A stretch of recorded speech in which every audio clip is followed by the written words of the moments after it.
ನಮಸ್ಕಾರ, ನೀವು ನೋಡ್ತಾ ಇದ್ದೀರಾ ಸುದ್ದಿ ವಿಚಾರ. ನಾನು ನಿಮ್ಮ ಚೇತನ್. ಈಗಾಗಲೇ ನಮ್ಮ ಬಜೆಟ್ಗೆ ಸಂಬಂಧಪಟ್ಟಂತಹ ಸದನ ಆರಂಭವಾಗಿರುವಂಥದ್ದು ನಾವು ನೋಡ್ತಾ ಹೋಗ್ತೀವಿ.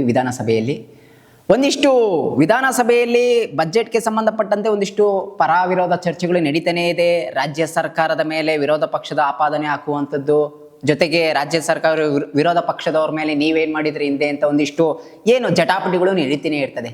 ಆದರೆ ಈ ಜಟಾಪಟಿಯ ಹಿಂದೆ ಜನರ ವ್ಯವಸ್ಥೆ ಏನೋ, ಅವ್ರಿಗೆ ಏನು ಸಮಸ್ಯೆ ಆಗಿದೆ ಅಂತ ನೀವು ಯಾವಾಗಾದ್ರೂ ಒಂದು ಬಾರಿ ನೀವು ಯೋಚನೆ ಮಾಡಿ ಅವ್ರಿಗೆ ಕಷ್ಟಕ್ಕೆ ಸ್ಪಂದಿಸಿದಿರಾ?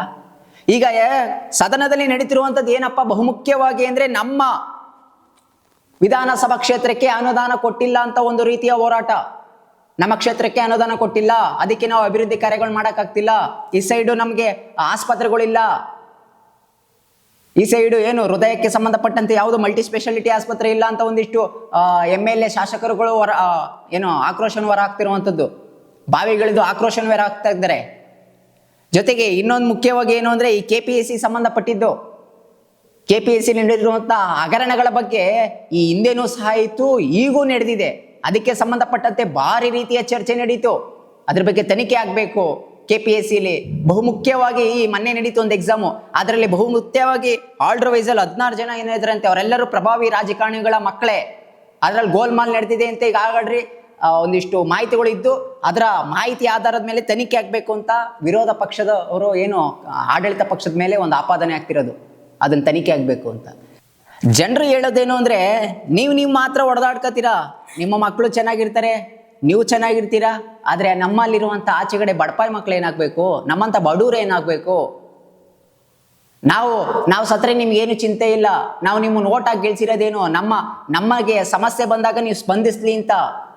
ನೀವು ಮಾತ್ರ ಆರಾಮಾಗಿರ್ತೀರಾ, ನಿಮ್ಗೇನು ತೊಂದರೆ ಆಗಲ್ಲ. ನಿಮ್ಗೆ ತೊಂದರೆ ಆಯಿತು ಅಂದ್ರೆ ಎಲ್ಲರೂ ಬರ್ತಾರೆ, ನಮ್ಗೆ ಯಾರು ಬರ್ತಾರೆ ಸ್ವಾಮಿ ಅಂತ ಜನರು ಹೇಳ್ತಿರುವಂಥದ್ದು ಇದು.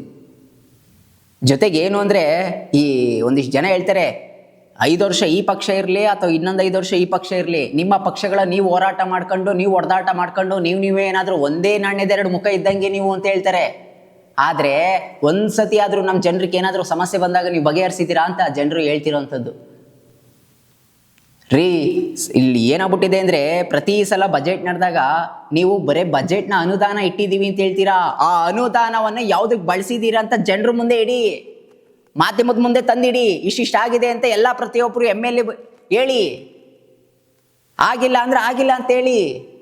ಬರೀ ಆಶ್ವಾಸನೆ ಆಯ್ತು, ಬಜೆಟ್ ಇಕ್ಕಿದೀವಿ, ಅನುದಾನ ಕೊಟ್ಟಿದ್ದೀವಿ ಬಜೆಟ್ ಅಲ್ಲಿ ಅಂತ ಹೇಳೋದೇ ಆಯ್ತು. ಏನ್ ಮಾಡಿದ್ದೀರಾ? ಉತ್ತರ ಕರ್ನಾಟಕಕ್ಕೂ ಏನು ಮಾಡಿಲ್ಲ, ಬೆಂಗಳೂರು ಅಂತ ಕೇಳಲೇಬೇಡಿ. GBA ಅಂತ ಮಾಡಿದ್ದೀರಾ, ಆ GBAಕ್ಕೆ ಏನ್ ಮಾಡಿದ್ದೀರಾ? ಬರೀ ವಿಸ್ತರಿಸ್ಕೊಂಡು ಹೋಗಿದ್ದೀರಾ, ಬೆಂಗಳೂರಿನ ಅಭಿವೃದ್ಧಿ ಅನ್ನೋದೇ ನೋಡಿಲ್ಲ. ಇಂಥದ್ದೇನಾದ್ರೂ ಒಂದು ಪ್ರಾಜೆಕ್ಟ್ ತಂದಿದ್ದೀವಿ, ಈ ರೀತಿಯ ಜನಕ್ಕೆ ಅನುಕೂಲ ಆಗಿದೆ ಅಭಿವೃದ್ಧಿಯಿಂದ ಅಂತ ಹೇಳಿ ಏನೂ ಇಲ್ಲ. ಒಟ್ಟಿನಲ್ಲಿ ಜನರು ಏನಾಗ್ಬಿಟ್ಟಿದ್ದಾರೆ ಅಂದ್ರೆ, ಈ ಜಾಡು ಕಟ್ಟಿದ್ರೆ ಅದ್ರೊಳಗಡೆ ಸಗಲಾಕೊಂಡ್ರೆ ಹೆಂಗೆ ಈಚೆ ಬರ್ದು ಒದ್ದಾಡ್ತಾರೋ ಆ ರೀತಿ ನಿಮ್ಮ ರಾಜಕೀಯ ಬಲೆಯಲ್ಲಿ ತಗಲಾಕೊಂಡು ಒದ್ದಾಡ್ತಿದ್ದಾರೆ. ಅದರಿಂದ ಈಚೆ ಬಿಡಿಸ್ಕೊಂಡ್ಬರ್ಬೇಕು ಅಂದರೆ ಜನರು ತನ್ನ ಮೇಲೆ ತನ್ನ ಒಂದು ಮನಪರಿವರ್ತನೆ ಮಾಡ್ಕೊಂಡು ಬರ್ಬೇಕಷ್ಟೇ, ಅದರಿಂದ ಬಿಡಿಸ್ಕೊಂಡು.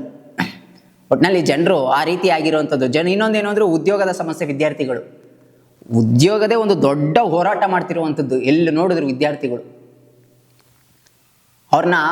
ವಿದ್ಯಾರ್ಥಿಗಳನ್ನ ನೀವು ನೇಮಕಾತಿ ಒಂದು ವೇಳೆ ಏನಾದರೂ ಮಾಡ್ಕೊಂಡ್ರೆ ಅವರಿಗೆ ಕೊಡಬೇಕಲ್ಲ ಸ್ಯಾಲ್ರಿ, ದುಡ್ಡಿಲ್ಲ, ಅದಕ್ಕೋಸ್ಕರ ನೀವಿನ್ನ ನೇಮಕಾತಿ ಮಾಡ್ಕೊಂಡಿಲ್ಲ ಅನ್ನೋಂಥದ್ದು ಜನರು ಇದು ವ್ಯಾಪಕವಾಗಿ ಆಕ್ರೋಶವನ್ನು ವ್ಯಕ್ತಪಡಿಸಿರುವಂಥದ್ದು.